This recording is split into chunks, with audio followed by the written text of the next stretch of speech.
Hey, what is up guys, MKBHD here, and this is the new Google Pixel phone, or two phones, the Pixel and the Pixel XL. They're picking up where Nexus left off with this whole stock Android experience thing and showcasing the absolute latest of what's good with Android. So while Nexus phones were Google working with manufacturers like HTC and LG and Huawei to make the phone, Pixel here is the first phone made entirely by Google inside and out, top to bottom, the whole thing.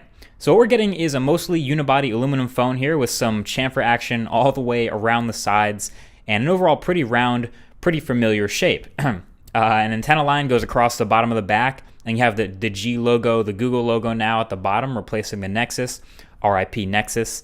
And then you have the top half of the back with this glass panel around the fingerprint reader. So it's a pretty interesting dual tone look, dual texture look. I might have to let it grow on me for a little bit, but wireless charging wasn't mentioned at all at the event, so I'm not sure if this has any utility, but just a different look. And up front is the AMOLED display, which looks great. And on the white version of the phone, above the display, you can see some cluster of sensors, although the black version of the phone I think definitely hides this a lot better, as you'd expect. And I think I like the overall look of the black phone a little bit better anyway, just kind of my thing. And I can't seriously be the first one to mention that chin. Wow, like is it really necessary to keep the phone symmetrical? I actually liked the Nexus 6 look of having a smaller chin because it's not necessary to have a big chin. The fingerprint reader is on the back, the home and navigation buttons are on the screen, so I would have loved to have seen a smaller chin up here, but oh well. So the only difference between the Pixel and Pixel XL is the size, the display size up front, and the battery size. The 5.5-inch display of the XL and the 5-inch display of the Pixel. Everything else, the specs, the camera, everything else is identical. So speaking of specs, this is shaping up to be possibly the fastest phone ever. Again, it's rocking a Snapdragon 821 chip, so it's the first phone to do that. 4 gigabytes of RAM, and 32 or 128 gigabytes of storage. It has USB Type-C at the bottom where the speakers are, as you can see, and quick charging claims to get 7 hours of charge in 15 minutes. Oh, and don't worry, it still does have a headphone jack. Feels crazy every time I have to say that, but it's true. It's still up here at the top. And the camera on the back claims to be the best on any smartphone by their pre-production DxOMark ranking. Now, I can't even keep track of how many smartphones have claimed that anymore, but it is promising. It's a 12 megapixel camera with a really big sensor, so 1.55 micron pixels, which are some of the biggest I've seen in a while. It's basically ultra pixels at this point. F2.0 aperture, 4K video, and that LED flash. And with the software optimization, they're saying there's basically zero shutter lag, so you can take photos super quickly. So that's definitely something I got to test more when I get it. The few photos I did take in this environment, they look decent, but this is like the worst lighting possible, so I'll have to get out and test that for the full review for sure. And yeah, this is all launching with Android 7.1 on board. So it looks like it'll be the first and only phone right out the box to get that. And playing with it, I found it pretty nice. Now the round icons and the couple new UI tweaks, I can get used to that. I mean, at least all the icons are the same size now. But the rest of Android 7.1 is a bunch of new features and little additions to 7.0.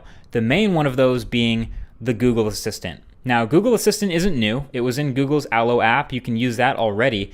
But now they've built it into the OS itself. So it's replacing what was essentially Google Now on tap, where that used to be. So now anywhere in any app, on any screen, you can long press the home button to get the little pop-up for Google Assistant.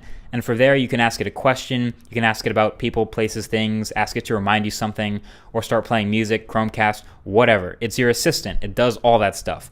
Now, you can still get the Google Now on tap features by swiping, so if you still want that awesome screen recognition stuff, you can long press on the screen and swipe up, and you'll have the Now on tap features. But yeah, the assistant and all its machine learning awesomeness is a major new feature, a major point for Android 7.1.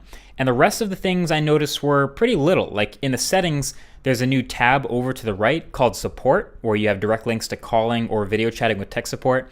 The new home button animation, you saw it when I long pressed it, but there's this new fancy animation every time you regular press home, and it's quick, but it's nice. You can't really miss it. And this new animated lock screen thing, check this out. Look at the canyon picture when I unlock it. See it moving? Like, that's crazy. That has to be new, right? Or at least the images built in for the support are super good looking now. But anyway, that's what's good. The first impressions for me right off the bat with the Pixel phone and with the Pixel launcher are a bit of a mixed bag for sure. Of the three new colors, I would say the black one is my favorite, not a surprise. But not gonna lie, that blue is actually pretty good looking in certain light.